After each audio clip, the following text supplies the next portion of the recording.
So I've been working in the PR industry for a few years, like three and a half years. So I was able to gather some insights on how the media works, how news works. And it's quite interesting because we perceive the world through news, right? Personally, we only know what's going around us, like what's happening to our relatives, friends. That's all we know. Everything else we get through news, right? So how many of you follow news regularly? Do you watch the morning news, evening news? Anybody? All right. So, all right, I'll ask that question at the end. You know, a lot of things are happening in the world, right? Like countless things. But even in the news, we only see a few things. Like maybe 10, 12 things. If you turn on the news, if you count the stories, there'll be like 12 stories max. So how are these stories selected out of all the thousands or hundreds and thousands of things happening in the world? So every story goes through 5 filters.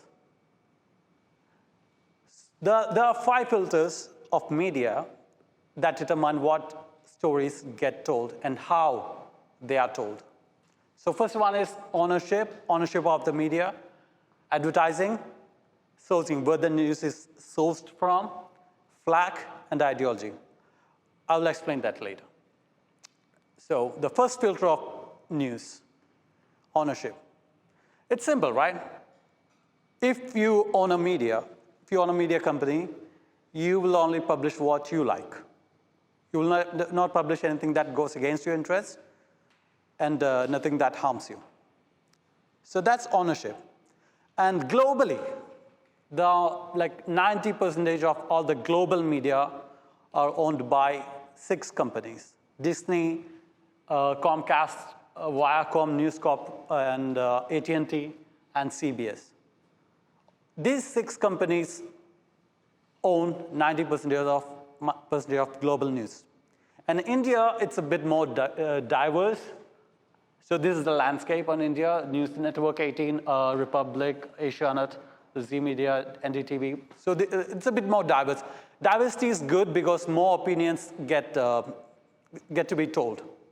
So the second filter of news is advertising. How much is the newspaper? What is the cost? I think Kerala it's 10 rupees, right? So when you buy this newspaper, which costs 10 rupees, it doesn't even cover the printing cost of the newspaper. The 20 pages newspaper doesn't even cover the printing cost. So, and even on TV, we get the news for pretty much free, right? We only pay the cable subscription. And if it's internet, we get it for absolutely free. So how are the costs of news, producing news, paying the journalists, the TV, running the TV, how are these covered? It's covered by advertising. So everything has to be optimized for advertisers. So if there's something that advertisers don't like, the media will not do it. And for television news, there'll be a rating. It's done by these agencies. The Nielsen does television rating in the US, and in India it's BARC, Broadcast Audience Research Council of India. So weekly, BARC will publish the TRP ratings for all the channels and also the programs itself. The more TRP rating a particular program or TV channel has, the more they will be paid for advertising. So TRP ratings, of course, is based on how many people are watching the news or how many people are paying for the subscription, right? So as a news channel, they want to increase the TRP ratings. And that means they need to attract more eyes. For radio, it is done by Nielsen again in the US and RAM in India. This is done in a statistical sampling way, so they'll have like a few thousand households where they will place a tracker, and they will monitor the usage of the television in those households, and they'll average it out for the entire country. I think in 2019 there was a big scandal where a major news channel tried to manipulate this, right? So online. In online, you get a more granular information. So everything is about engagement and impressions. Impressions means how many times you are viewing a particular content. So the more impression a particular channel or a newspaper or anything has, the more valuable that is. This is the impression of Hindu versus Indian Express. This Indian Express, this Hindu. So if I'm an advertiser, I will pay more for Indian Express because I get more audience, bigger audience. It's not just the number of audience, it's also about the type of audience. You need the audience that are ready to spend a lot of money. So age 25 to 54 is the best range because they are more likely to spend the money. So in the past, news media used to follow a subscription model, right? So you would subscribe to a newspaper, and it gets delivered to you every day in the morning, and you open it up. That's how you read it. But now it's switching to a more attention model. You see a link on Facebook, and you click that link. It's not subscription. So if it's a subscription model, the impressions are guaranteed. So you don't have to be over-sensationalize the news to get more attention. But if you are seeing the news on Facebook, it has to be sensationalized. Everything has to be big and huge. For example, 2 newspapers, 2 different business models. Manorama newspaper follows a subscription model. This one follows an attention model. See the difference, right? Here everything is big, flashy, bright colors, sensationalized. And this is for the 2 US newspapers, New York Times and The Sun. This is tabloid, and this is subscription normal newspaper. So here the fonts are huge, and they also focus on negative news if it's tabloid, because negative news gets more attention. For example, if an economist say, in 2024 we are expecting positive economic growth. Okay, that's good news, right? But you don't share it to like 100 people on WhatsApp. But another news, economics predicts a huge recession by the end of 2025. Wow, that's something worthy of sharing, right? You share it to everyone. Because our brains are wired to focus on the negative news, bad news. But there's also a catch, because the media cannot always promote negative news because brands don't like negative news, right? You might know if you're in advertising. For example, there's something called brand safety. So brands don't want to advertise their products next to a negative coverage. So this is an example. The left one is a negative news story, and the right one is a positive news story. Do you notice something? This is CNN, by the way. Do you notice something? There are no ads on the negative story. These ones, they are CNN's ads, because the ad post doesn't get sold, so CNN puts their own ads there. Here, it's a positive story, so the ad spots are taken up.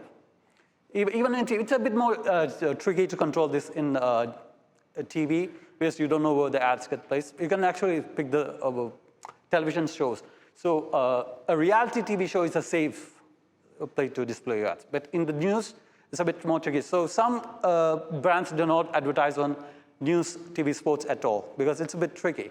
But you can also pick the ad spots which are towards the end of the news hour, because at the beginning will be all the breaking news, towards the end will be weather, sports, all the friendly news. So they segment it like that. Now, the third filter of news, where the news actually comes from. So let me ask you, so if If there's a US election, do you think Madhubhumi will send their journalists to cover the news in the US? No. If there's a flood in Orissa, will Madhubhumi send their journalists over there? Yeah, 50-50. It might happen, but most likely they won't send it because it's expensive. So where do they get the news from? They get the news from news agencies. So these are all the biggest news agencies in the world. And even among this, Associated Press and Thomson Reuters are the biggest news. They go to all the war zones where things are actually happening, and they create the news. So if there's a US election, a media outlet like Madhubhumi will have a subscription to Reuters. And they will pick up the news from Reuters, and they'll publish it on their website or wherever it is. They'll have to pay a fee for this, obviously. And so this is actually how it happens. About 30% of whatever you see on the news, it's from PR work. 50% of the news is sourced from agencies. 10% is cross-reporting. Cross-reporting is when Madhubhumi says, New York Times said that something happened in the US. That's cross-reporting. Only 10% is original journalism. So PR is when these kind of stories are PR work. So, something of the promotional type, these stories come from PR work. And in India, there are 3 major news agencies, ANI, Press Trust, and UNI. These, all the 5 filters of the news, out of 5 filters, 4 filters apply to these news agencies. They don't worry about advertising because they get money from subscription, right? So what do journalists actually do? If all the stories, everything has come from different sources, PR agencies, what do they actually do? So a typical day of the journalist, it might look like this. They go to the website of the news agency, they scroll through the feed, and they pick what news to publish. And they cannot just copy-paste this, they have to repackage it. So they'll reword it and add a bit more spice to it to make it more appealing. And also, they'll do the local news reporting. If a minister is inaugurating a bill, they'll go there, get some footage, write the story, or they might, small things, attending press conferences. That's what journalists in a typical outlet like Panorama or Madhubhumi, that's what they actually do. So this is not the image you have about a journalist, right? What about the investigative, all the breaking news? Where do they come from? Actually, there's a very little investigative journalism happening right now because investigative journalism is risky. Because by nature of investigative journalism, it means that there are stories that some people don't like being told. So it's risky. And it's expensive because a journalist might have to spend weeks and months preparing the story, investigating, and it's expensive and time-consuming. Also, there's no market for breaking investigative stories because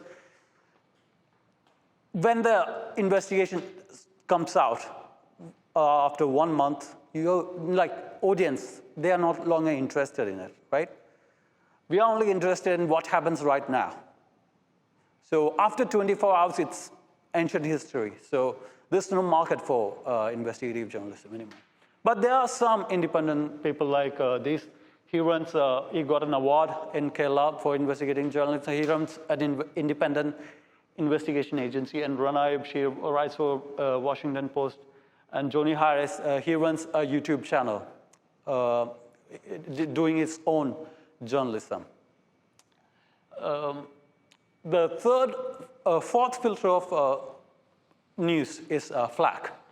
I won't go into too much detail about it to keep it Toastmaster friendly, but what it means is, if you publish a story against a powerful person, like a big movie star or a big politician, there are repercussions, right?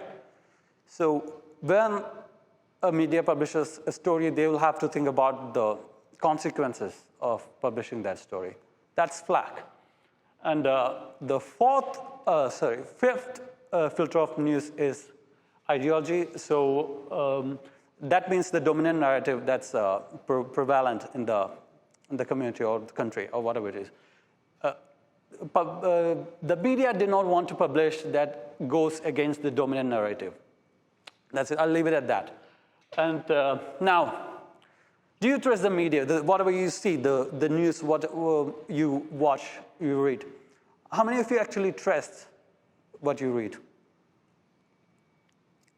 Right? People don't trust media anymore. Actually, this is a research from the US. So from 1995 to 2020, the trust in the media fell by 30 points. So people don't trust news anymore, the traditional media, that is. Also, another factor. So after 2009, people are not actually watching the news as much as they used to. So what does that mean? People don't trust the media, people don't watch the media. That means advertisers are not going to advertise on the media. So this is the internet, the social media. So it used to be the ad spend, by the way, how much the companies are paying for ads. In 2006, it used to be 6%. In 2022, it's 59%. This is TV. It used to be 33% of the money used to be spent on TV. Now it's 22.6. This is a newspaper, by the way. And it used to be 29, now it's 4%. Huge drop in ad spend. What happens when advertisers don't spend money? Newspapers close down. So these are all the stories. Say 1/3 of US newspapers are gone by 2024. 1/3 of newspapers closed down. And even big media are laying off people because people are not spending. And everything closing down. The traditional media is closing down. They're struggling. But who makes the money? Amazon, Google, Instagram, Facebook. Advertisers are spending money on these platforms instead. So what's the future? Nobody's sure yet. The media might want to go digital first, but even that is a bit tricky because it's actually the trust that's going away. So next time you watch the news, keep all these factors in mind, how the story is built, what gets told, and what gets not told. So thank you. Thank you, Tia Modi.